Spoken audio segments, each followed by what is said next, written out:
Esta noche vamos a tocar un tema nuclear a petición de muchos de vosotros y es el tema de la desesperación que muchos de vosotros conocéis a la hora de enfrentar esta mala noche en esta mala posada, que significa pues una de las peores experiencias que quizás un ser humano puede atravesar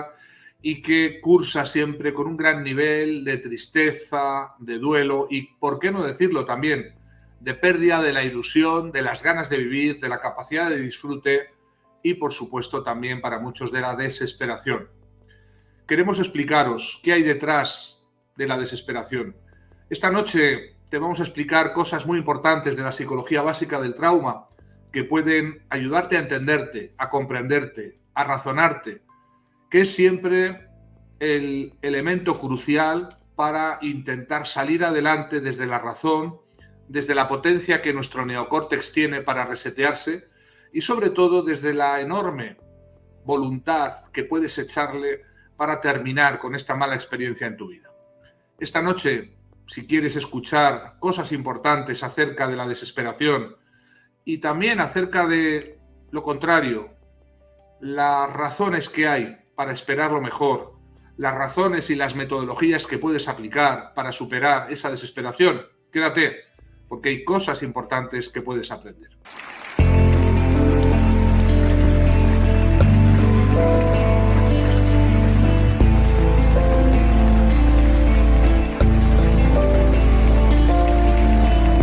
Bueno, pues esta noche vamos a hablar de algo que es muy relevante y que es el núcleo de la recuperación. Vamos a hablar del duelo, de la tristeza, de la falta o pérdida de la ilusión por vivir, por disfrutar de la vida. Y voy a intentar trasladaros algo que pertenece a un conocimiento que yo he adquirido, pero que me habéis proporcionado las víctimas a lo largo de las últimas décadas, en las que, a base de escuchar y de analizar el comportamiento, las emociones, las reacciones al trauma, pues yo he ido aprendiendo una serie de cosas que no están en los manuales, que no están en los libros, aunque obviamente muchas de estas cosas no son nuevas, pero el escucharlas de los labios de las propias víctimas es muy importante porque validan de alguna manera ese conocimiento. En nuestra sociedad, ante el trauma que las víctimas pueden vivir, generalmente cualquier tipo de trauma, hay una reacción socialmente casi sistemática y es la de intentar sofocar el propio relato de las víctimas y todavía de manera más dramática intentar sofocar la emoción de las víctimas. ¿Cuál es la emoción de las víctimas? Un duelo. ¿Por qué? Porque generalmente lo que habéis vivido o estáis viviendo es un trauma que viene o procede de la traición, generalmente de una figura importante de apego en vuestra vida, como puede ser una pareja, un amigo, un progenitor, un jefe, un compañero de trabajo,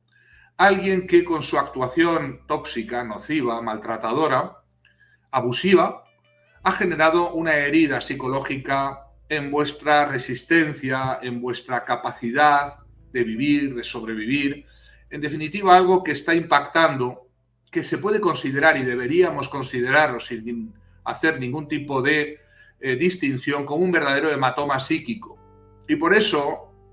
estoy frontalmente en contra de quienes persisten todavía hoy en arrebatar a la víctima su verdadero estatus como tal, intentando no hablar de la palabra víctima o convencer a las víctimas que decir víctima o autodenominarse víctima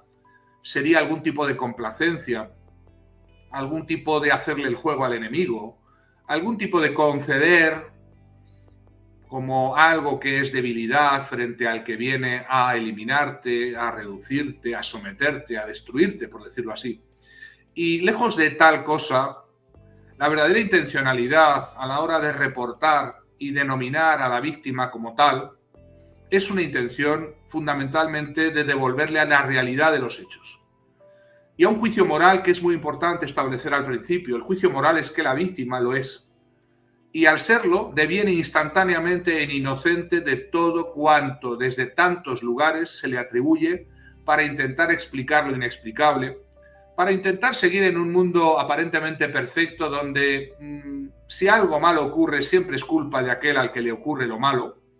Y por tanto todos los demás podemos seguir tranquilos, calentitos, seguros de que a nosotros puesto que no hemos hecho eso o no somos aquello, nunca nos va a ocurrir la misma suerte que le está ocurriendo a esa víctima. A tal mecanismo de defensa, la psicología lo denomina error básico de atribución, y es el que explica que las víctimas sean sistemáticamente sospechosas de todos los males que se les acusa, de ser consentidora, de ser extrañamente masoquista o gozosa de su propio mal, o secretamente disfrutadora de lo que le están perpetrando los victimarios, o de alguna manera merecedora debido a los errores, las cosas que ha hecho, ha dicho, o aquello que quizás ni ha dicho ni ha hecho, pero que debería haber hecho o dicho. En definitiva, las víctimas, en este mundo en el que nos encontramos, sufren una poderosísima operación psicológica de intentar reducirlas al silencio, a la, digamos, versión culposa o culpable de su propio mal, merecedor, como un mal que es justo que sufran debido a algo que ha ocurrido y de lo que son responsables o culpables. En general, esa es la posición epistemológica del psicoanálisis, pero también de tantas terapias culpabilizadoras donde de manera velada, encubierta, se atribuye más sutilmente a la víctima de mil maneras la responsabilidad o culpa de lo que le está ocurriendo. Y por tanto, al final, denominar víctima a quien lo es no es sino rendir un servicio a la realidad y a la propia justicia del caso. Pero además es el punto de partida nuclear para poder establecer una correcta definición y un correcto punto de partida desde el cual iniciar la correcta ayuda psicológica o psicoterapia basándonos en lo que es la verdad técnica de los datos.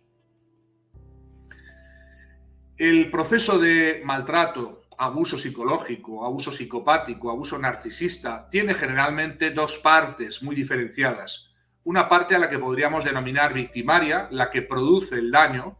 y una que es la que lo recibe, lo encaja, lo sufre, y la que habitualmente al cabo de no mucho tiempo empieza a derivar problemas psicológicos, primero menores, luego moderados, luego severos y finalmente muy graves. En definitiva, dos partes que no son equivalentes ni son intercambiables como algunos pretenden, ni es una cuestión de relativismo moral la que podría aplicarse aquí diciendo que todo es del color del cristal con que se mira la cuestión y por tanto decir víctima o decir victimario es una cuestión de perspectiva, dicen muchos.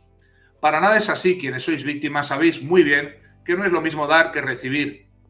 golpes, maltratos, violencias, traiciones, engaños, mendacidad. No es lo mismo dar que recibir un abuso sistemático, un maltrato psicológico, un deliberado maltrato verbal y modal por parte de alguien que no es que lo hace esta o aquella vez, sino lo hace habitualmente sobre una base de una relación que se convierte en un verdadero infierno. Esa relación de pareja o familiar o profesional se convierte en tóxica, en nociva y por tanto, hay que decir claramente, produce una víctima que tiene daños psicológicos. Hasta aquí para deciros, recordaros, esto no es nuevo en este canal, que la palabra víctima no hay que huir de ella, ni denominar víctima a quien lo es una concesión al victimismo o una forma de animar a la víctima a que quede instalada, gozosa, paralizada en ese proceso, todo lo contrario. Sabéis bien, quienes nos seguís desde hace más de 15 años en este canal, que desde el principio denominar víctima a quien lo es, he reivindicado aquí por parte de este equipo de profesionales como una concesión no al buenismo, no a la compasión, no a los buenos sentimientos para con la víctima, sino es una concesión a la misma realidad de los hechos. Y por tanto es de justicia comenzar con esto. No es la única conspiración que sufren las víctimas de los abusos y maltratos psicológicos continuados. En general, muy pronto, los daños psicológicos comienzan a hacerse patentes. Y las personas que antes de esta relación abusiva, a este maltrato psicológico, a este deliberado y continuado maltrato, eran personas normales, personas alegres, personas con sus defectos y sus virtudes, igual que todos los demás seres humanos, pero esas personas empiezan de una manera insidiosa a observar cambios muy importantes, cambios en su forma de estar en el mundo y muy especialmente cambios en sus emociones. Básicamente, la persona que sufre el abuso psicopático en pareja, el amor cero, o el abuso psicopático en la familia disfuncional, o el maltrato psicológico en el trabajo, el mobbing, o el abuso, la violencia, el acoso escolar en la escuela, es una persona que comienza a derivar una quiebra en su resistencia psicológica que viene no de un trauma único. Esto es muy importante que lo entendáis. Generalmente el trauma que sufren las víctimas del abuso psicopático, del amor cero, de las familias cero, del mobbing o del bullying, no es un suceso único que ocurrió en aquella ocasión, en tal momento. No es un trauma único, un trauma simple. Estamos hablando de un trauma relacional complejo. Y se denomina así porque no es la resultante de un acto puntual, como es un acto terrorista, como es una catástrofe natural, como es un terremoto, una inundación, o actos que pueden ser muy graves, pero que ocurren una sola vez y que claro que generan heridas psicológicas graves,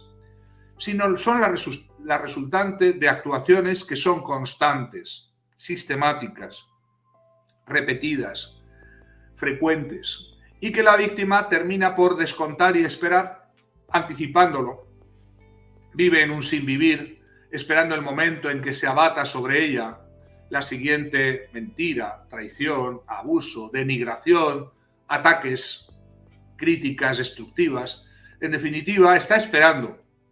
aquello que ciertamente va a ocurrir, y cuando ocurre no es más que la confirmación de que esa expectativa nefasta era correcta, era razonable tenerla. Con el tiempo, las víctimas de este abuso, de este maltrato, comienzan a perder fuelle, comienzan a quebrarse sus líneas de resistencia y comienzan a aparecer las primeras manifestaciones del trastorno de estrés postraumático, que ya bien conocéis y que pasan, entre otras, no voy a repetir cosas que ya en este canal podéis encontrar en nuestros vídeos. La quiebra en el descanso nocturno, la aparición del famoso insomnio retrógrado, el insomnio de las 3, 4 de la mañana, las somatizaciones curiosas, extrañas, misteriosas, que hacen su aparición contingentemente al decurso del abuso, del maltrato. Aparece esa sensación de peligro difusa, extrañamente inconcreta, pero que acompaña a la víctima todo el día y que se proyecta sobre el futuro, pero también sobre sus seres queridos, sobre la gente cercana. En definitiva, aparecen una serie de daños psicológicos que son síntomas del trastorno de estrés postraumático. La persona que sufre este proceso comienza a estar triste, comienza a tener un tono vital bajo. Muchas víctimas de estos abusos son diagnosticadas erróneamente como víctimas de una enfermedad depresiva o como bipolares o como personas que están atravesando un problema de ansiedad o de estrés. Los diagnósticos erróneos son una variada gama de malas evaluaciones, malas praxis que llevan a los malos tratamientos o no tratamientos o tratamientos erróneos que muchas víctimas reportan. El tono vital de todo este mundo emocional de la víctima del abuso psicopático, del abuso narcisista, de los abusos repetidos, del trauma relacional complejo, es un tono bajo. Es una decepción que pasa a ser una completa y constante sensación de vacío existencial. Es verdaderamente un dolor emocional que al somatizarse puede provocar verdaderas afecciones físicas y a veces afecciones o enfermedades físicas muy graves. Hay estudios que ya son antiguos, décadas atrás, que prueban la relación que hay entre la aparición de ciertas situaciones de abuso emocional en pareja, de maltrato psicológico, de traición, y la aparición contingente, diríamos oportunista, simultánea, de afecciones cardíacas que acompañan a esa víctima y que no son sino el reporte, la manifestación, la repercusión psicosomática de ese problema afectivo y emocional que está viviendo en una relación. Ese tono, y a eso me dirijo en esta noche hablando de la desesperación y qué hay detrás de la desesperación, es un verdadero duelo. ¿Por qué es un duelo? Porque esperar algo bueno de una relación de pareja o de un familiar o de un compañero o de un jefe o de tus amigos del colegio y obtener a cambio el bullying, el maltrato, la traición, los ataques, la sistemática violación de tu confianza es algo para lo cual el cerebro humano, la mente humana no está preparada. Y por eso, cuando ocurre, la decepción se torna en duelo, en tristeza, en algo que debe, o por lo menos que intenta expresarse de alguna manera, porque el sistema humano, el sistema nervioso humano, canaliza esas emociones en formas y maneras que puedan ser llevaderas, que se puedan integrar y que se puedan procesar de un modo natural sin llegar al colapso del sistema mental. Del mismo modo que si estás triste, lo natural es llorar. Y habréis observado que el llanto ocurre en el momento del alivio. Por tanto, es la expresión del momento en que la mente humana, a través de ese llanto, expresa su tristeza, su dolor, y al mismo tiempo lo soslaya, lo alivia, ¿vale? En el momento en que el sistema nervioso humano puede evacuar esa emoción, puede integrar y puede de alguna manera ir procesando, reprocesando una y otra vez algo que es sistemático. En la mente de las víctimas del trauma complejo ocurren dos cosas que conspiran para que este proceso no ocurra de manera natural y quede bloqueado. La primera es que la tasa del maltrato, de la traición, de los abusos, de la denostación, denigración, ataques, etc., es tan alta. Ese abuso es tan repetido, ocurre de una manera tan frecuente que no da tiempo suficiente, literalmente hablando, no hay tiempo para poder procesar tanta reacción emocional de dolor. No hay tiempo material ni posibilidad para que la mente procese todo ese duelo. El resultado natural es que se acumula y al acumularse se desborda y al desbordarse produce reacciones emocionales que a las personas alrededor de las víctimas les parecen inadecuadas,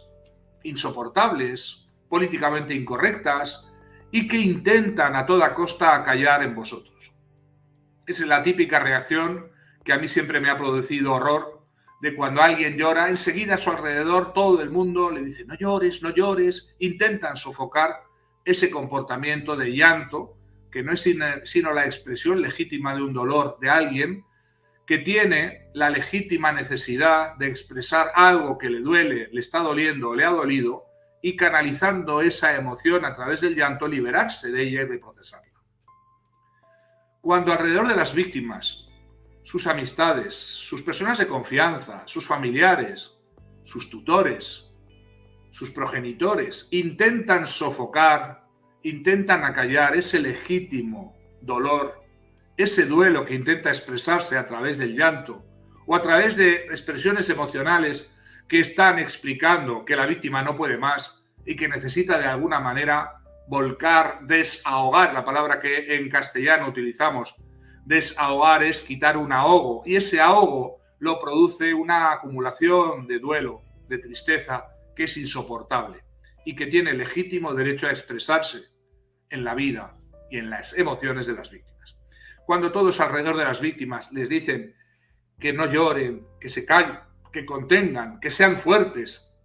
que no se dejen llevar por la emoción, están taponando ese desahogo. Están conteniendo una expresión legítima y están muy sutilmente a veces, pero también expresamente, diciéndole a la víctima que no debe dejarse llevar de esa emoción o peor aún, que debe avergonzarse por sentir esa emoción que no es propia de personas mayores, de los varones, los hombres no lloran, o que es propia de personas sin juicio, sin la madurez, sin el equilibrio suficiente a la hora de enfrentar la vida y los problemas. A este desastre que es verdaderamente epidemiológico a nivel mundial, contribuye decisivamente la psicología llamada así positiva y la mayor parte de la filosofía New Age que colabora en este taponamiento a la hora de responsabilizar, culpabilizar, de mil maneras sutiles o a veces muy expresas, a la víctima por la propia expresión de su dolor, de su tristeza. Y aquí viene lo más importante a esta hora de la noche, en que estamos en vivo y en directo, 10:25, hora de España, horario común europeo, CET, y es el hecho de que el sofocamiento, el ahogamiento, la contención y la represión de esa emoción da lugar no a ninguna mejoría, sino a un sustancial empeoramiento en el pronóstico de ese daño postraumático y a la aparición, lo sabéis ya muy bien, de las famosas reacciones psicosomáticas, que no son sino la expresión desviada, vicaria, de emociones que no pudieron o no han podido o no pueden habitualmente canalizarse del modo propio, esperable, de una persona normal en tiempos normales. Lo peor que podéis hacer ante una persona que está llorando es indicarle que se calle, que no llore, o avergonzarle por su comportamiento, o acusarle de ser inestable, neurótica, o de estar tarada, o de haberse leído la olla, como muchas veces se le acusan a las víctimas de todo esto. ¿Por qué es importante esto? Porque la contención de ese duelo, la no expresión de ese duelo y la reprensión pública, social, de ese legítimo modo de expresar esa emoción a la que la víctima tiene pleno derecho, por supuesto que lo tiene, es el modo de irla instalando en una acumulación inaceptable e insoportable de algo que se termina convirtiendo cada vez más en una bola de nieve ingestionable, en una acumulación de duelo, de dolor, que es la que las víctimas tienen al cabo del tiempo, por un lado, a base de haber recibido recurrentemente situaciones de abuso, de denigración, de maltrato, a base de no haberlas podido vivir en el sentido de poder expresar el dolor, la decepción, a través de las reacciones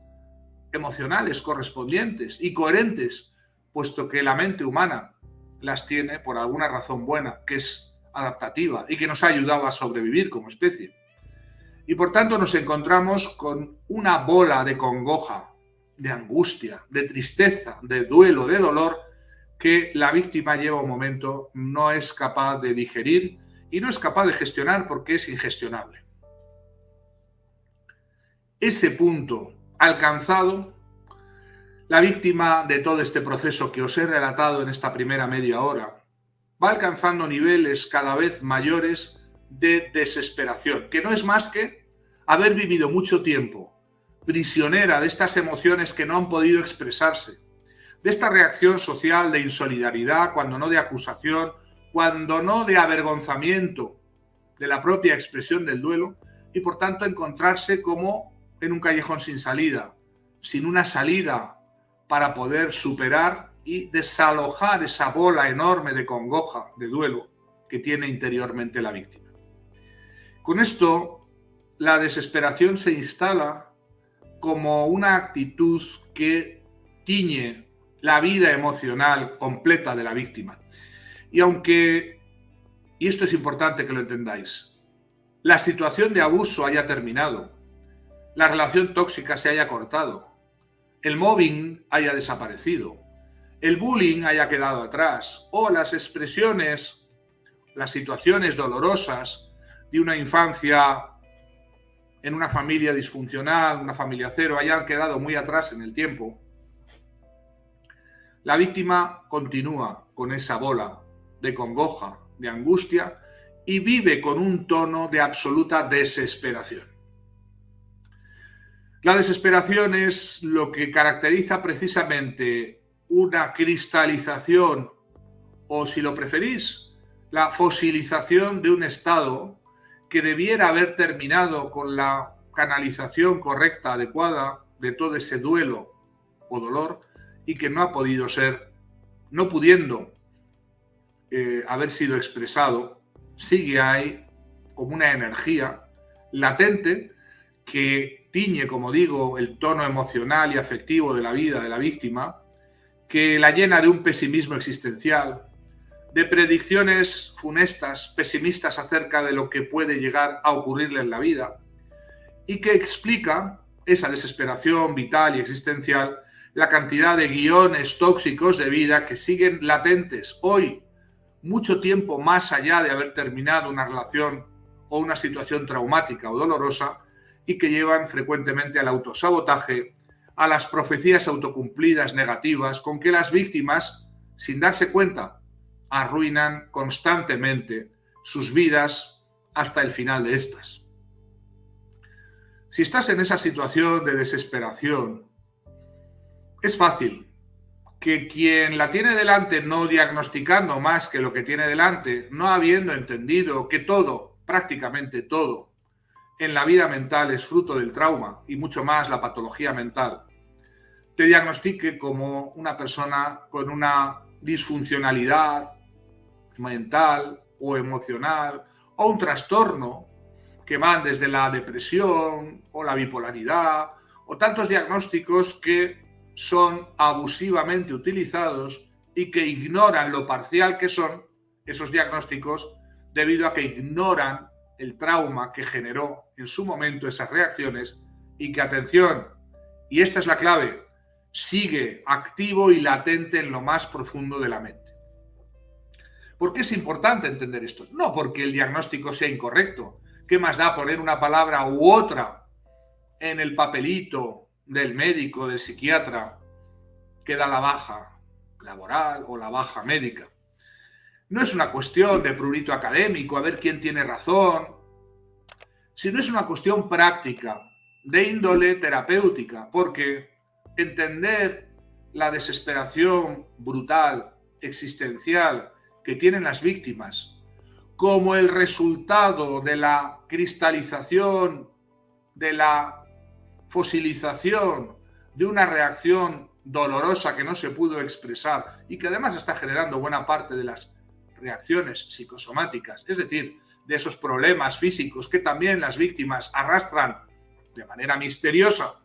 muchas de las enfermedades autoinmunes misteriosas a las que se atribuye un origen genético que no es más que una hipótesis todavía hoy de trabajo por probar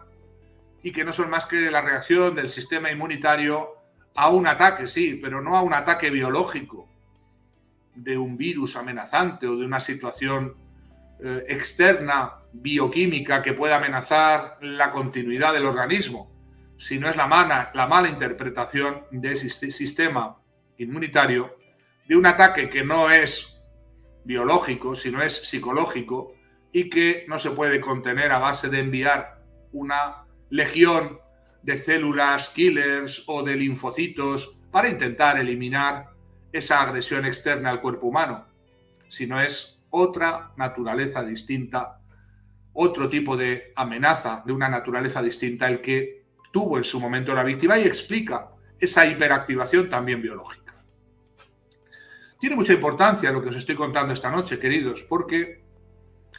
si entendéis muy bien el origen del problema y qué está ocurriendo hoy, décadas, a veces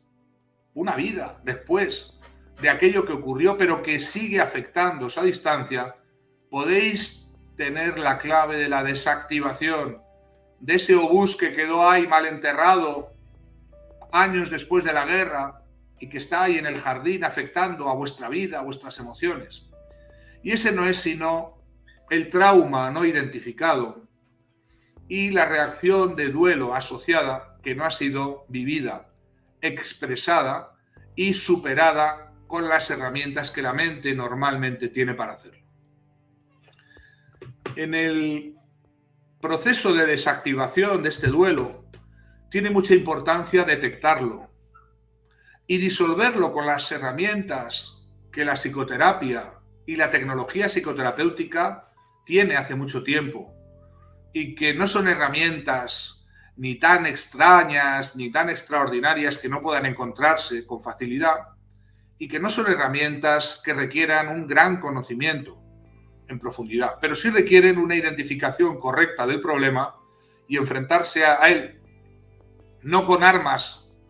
que no tienen que ver con el origen del problema, sino con armas que eliminen, disuelvan ese núcleo de trauma, ese núcleo de dolor que está afectando hoy, a pesar de que haya pasado mucho tiempo, a pesar que quizás hasta la víctima haya olvidado lo que causó esa bola de congoja, de duelo no expresado, pero que ciertamente está ahí, como una bomba de relojería haciendo tic-tac y afectando constantemente a la vida y a las emociones de esa antigua víctima. Vivir el duelo es el camino. Y en la psicoterapia cero, el camino terapéutico consiste en lo mismo que un explorador intenta pinchar lo antes posible la bolsa que contiene el gas o el yacimiento petrolífero para liberar esa presión y por tanto también explotar ese yacimiento que de esa manera pierde presión y pierde fuelle. El trauma psicológico y sobre todo el duelo y la tristeza funcionan del mismo modo. La víctima tiene un terror absoluto al desbordamiento. Teme que si se pincha esa bolsa, ese núcleo de dolor, ese núcleo de, digamos, de congoja y de angustia que le ha acompañado tanto tiempo y que su sistema psíquico, gracias a toda la presión ambiental y la internalización de la culpabilidad y la vergüenza que significan, ha intentado contener, aplastar, someter, retener durante tantos años. La víctima tiene terror a que ese desbordamiento produzca una desestabilización tan fuerte que no pueda seguir con su vida o que tenga un breakdown, una crisis mayor que pueda ser insuperable. Tal cosa es un miedo infundado, pero es un miedo real y por eso la mayor parte de las personas en esta desesperación vital y existencial al mismo tiempo quieren o querrían verse liberadas de esa desesperación y al mismo tiempo no quieren que se les toque, que se les hable, que se entre en ciertos temas o que se les libere finalmente de esa congoja, de esa angustia, porque han aprendido, sí, horrible lo que voy a decir, a vivir con ella, han aprendido a sobrevivir más bien con ella y ya se limitan meramente a esperar sobrevivir y no tienen ninguna expectativa ni esperanza de poder vivir una vida plena. Eso es lo que a muchos de vosotros os está ocurriendo. Explica esa ambigüedad de que queréis tratamiento pero no lo queréis sanación pero no queréis sanación, queréis ver pero no queréis ver del todo, queréis liberaros de esa congoja, esa angustia, ese duelo, pero no queréis vivirlo o expresarlo o canalizarlo y teméis terriblemente las técnicas que puedan dar por fin con ese yacimiento de duelo, de dolor inexpresado, oculto, reprimido, dirían algunos, aunque la palabra no me gusta. El problema es que mientras no enfrentéis todo ese dolor no expresado y no liberéis vuestro sistema psíquico de toda esa presión, seguiréis pagando la hipoteca emocional terrible que pagan las personas en términos de una sensación creciente de que lo mío no tiene remedio, lo mío es una cosa muy grave, lo mío, doctor, debe ser genético, o lo mío no se cura con nada, puesto que todo ha sido intentado y nada ha surtido efecto. Esa desesperación a la que muchos habéis llegado no tiene razón de ser, puesto que de todo, y digo de todo absolutamente, y estoy hablando, pesando mis palabras, puede curarse la mente humana. Y que aquellos que intentan validar presuntos trastornos mentales con bases genéticas o biológicas no hacen sino hipotetizar, como la teología medieval hipotetizaba acerca del sexo de los ángeles, sin aportar aún las pruebas sólidas de esas fundamentaciones biológicas que siguen sin aparecer las pruebas, por lo menos definitivas o claras, y que, sin embargo, pueden relacionarse perfectamente su origen, no con genes, no con determinantes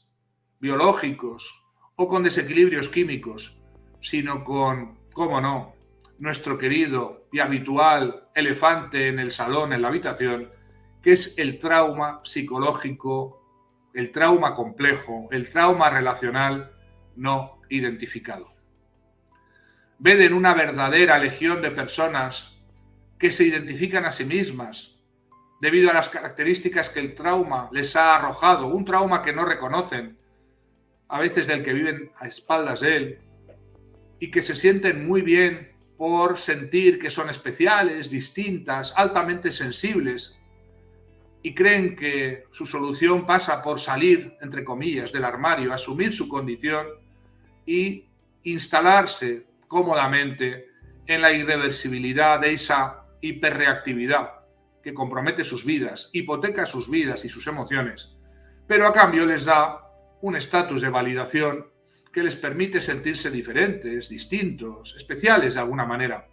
sin saber que se encaminan a la cronificación, a la, digamos, cristalización y fosilización de ese trauma, que una vez asumido como una condición inherente al ser, ya no va a ser buscado como removible o como eliminable, y por tanto se pierden la oportunidad de terminar con todos esos que no son ni altas sensibilidades, ni altas capacidades, sino verdaderos síntomas postraumáticos que nadie debería querer tener en su vida. Sé que no soy popular al decir esto y que estas personas se revuelven cuando les decimos esta verdad, que pertenece a la praxis psicoterapéutica de miles y miles de psicólogos a lo largo de todo el planeta, y que no es una opinión particular, ni es ninguna agenda política o clínica encubierta, tiene origen en la misma realidad de los datos. Volviendo al tema de esa desesperación, lo que hay detrás es la convicción errónea que también comparten estas personas que acabo de referirme a ellas, altamente sensibles, de que lo suyo no tiene solución, de que lo suyo es muy grave, de que lo suyo ha llegado un momento en que ya no hay posible expectativa de curación, de cambio o de mejoría. Y este es el problema, que esa convicción es una verdadera creencia limitante. Pero es más, es una verdadera profecía que se va a autocumplir en la medida en que, si esa persona cree que no tiene arreglo, que lo suyo es profundo, genético, determinado por algo irreversible, ya no va a buscar siquiera la ayuda, ni el modo de salir de ahí, ni va a esforzarse en hacer el trabajo terapéutico que se le va a pedir para pinchar, para desactivar, para desensibilizar y reprocesar todo aquello que quedó atrás y que está mal enterrado como una información disfuncional, sí, pero que interfiere hoy, aunque se generó en el pasado, su vida y sus emociones, y por tanto no va a intentarlo ya. La profecía autocumplida de la persona desesperada es que la indefensión no es una opción, sino es la lógica consecuencia de lo irreversible que es lo mío, lo grave que es lo mío, y la poca esperanza que puedo tener de volver a ser yo misma, de volver a ser feliz, de volver a tener una relación de pareja gratificante, de poder volver a tener capacidad para trabajar, para ilusionarme, para crear cosas, en definitiva, que pueda tener algún tipo de esperanza, lo mío, para el futuro. Quienes os han convencido de que lo vuestro no tiene remedio, que lo vuestro es muy grave, o que tenéis que resignaros, o incluso salir del armario y asumir vuestra condición, como si el trauma o el daño postraumático fuera una condición estable o irreversible, los que estáis ahí debéis dar un paso adelante y atreveros a salir de vuestra zona, sí, aunque os parezca mentira, de confort, porque también hasta en esa desesperación habéis alcanzado un cierto equilibrio, una cierta naturalidad, una cierta familiaridad de cómo vivir vuestra vida, sí, con esa desesperación, con esa resignación, con ese horror, pero hasta en los horrores de los campos de concentración hay personas que reportan haber sido felices, o por lo menos haberse acostumbrado y aclimatado a esa experiencia terrible y límite que puede ser el vivir sin libertad y el vivir el horror que significa eso. No te conformes, no te aclimates, no te resignes, ni mucho menos asumas que la desesperación es parte consustancial de la especie humana y que vivir una vida de mierda es lo que todos los seres humanos deben esperar a partir de un cierto umbral, a partir de una cierta edad, a partir de una cierta sabiduría, dicen algunos, que no es más que cinismo y que no es más que algo que, mirad por dónde, le interesa siempre mucho a nuestra querida Matrix psicopática, porque personas angustiadas, personas desesperadas, Personas que sienten que lo suyo no tiene remedio, ya no van a hacer nada para confrontar el mal, para reaccionar ante los abusos, para reivindicar la inocencia, para reivindicar que existe una, no muchas, sino una verdad, y que esa verdad es necesario discernirla, intentar alcanzarla, con muchas dificultades, con muchas distorsiones, con muchos problemas, porque no es fácil el camino para encontrar esa verdad, que significa también encontrar la luz, la vida, el bienestar en este mundo. Y especialmente encontrar también cuál es tu posición, tu lugar, tu misión, tu propósito de vida en este mundo. Interesa mucho personas desesperadas, porque las personas desesperadas se convierten en supervivientes y los supervivientes abdican de toda responsabilidad moral,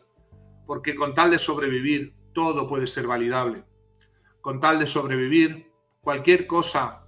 me puede servir o me puede venir bien o puedo racionalizar los peores actos en ese síndrome de supervivencia que instala o que se puede instalar a veces en las personas desesperadas.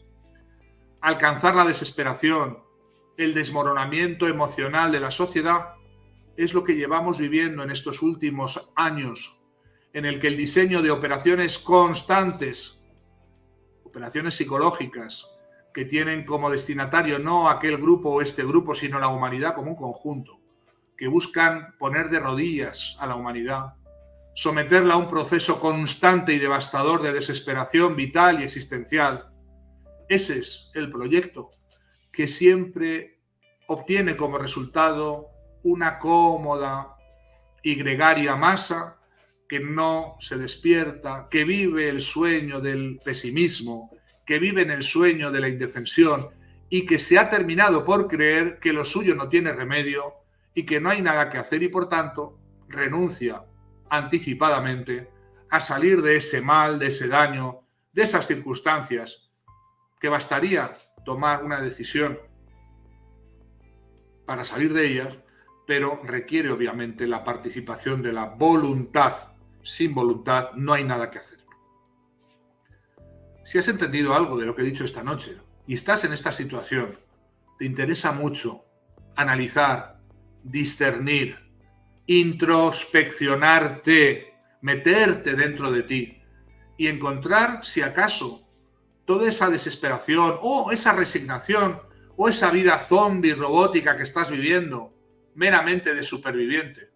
no tiene origen en algo que quedó ahí mal enterrado, que quedó atrás y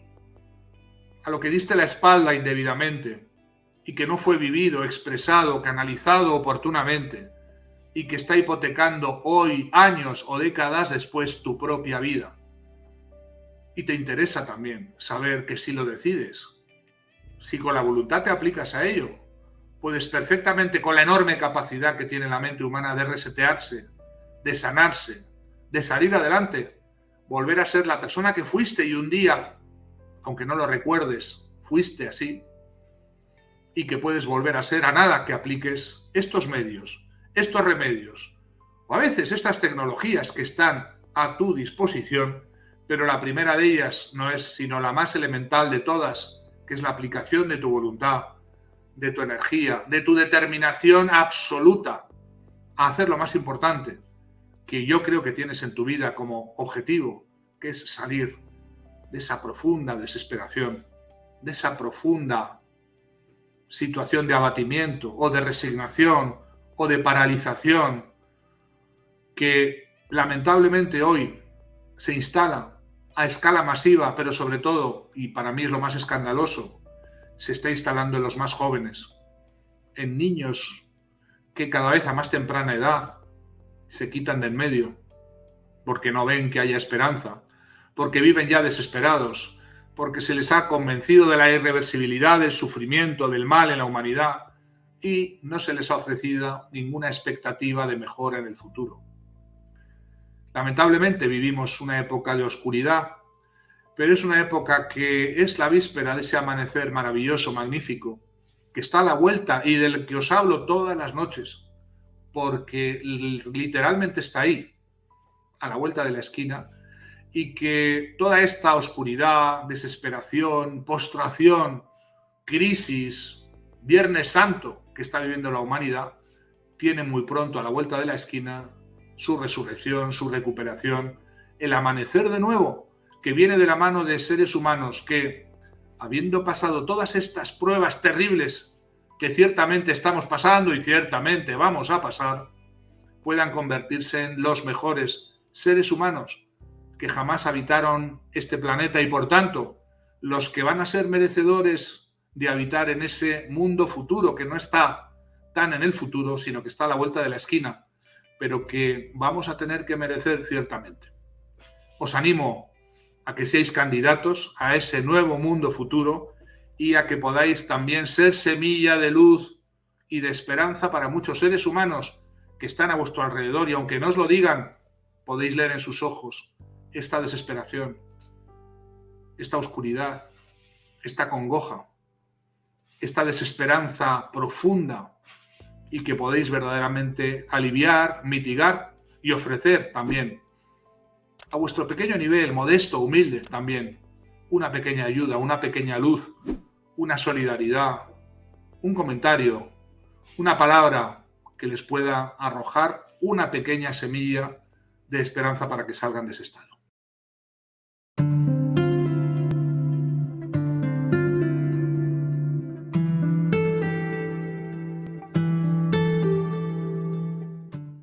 Todo lo que hacemos, todos los servicios que prestamos desde el instituto los tenéis en nuestra web, en la página web inakipinuel.com, y todo lo que hacemos, tanto la capacitación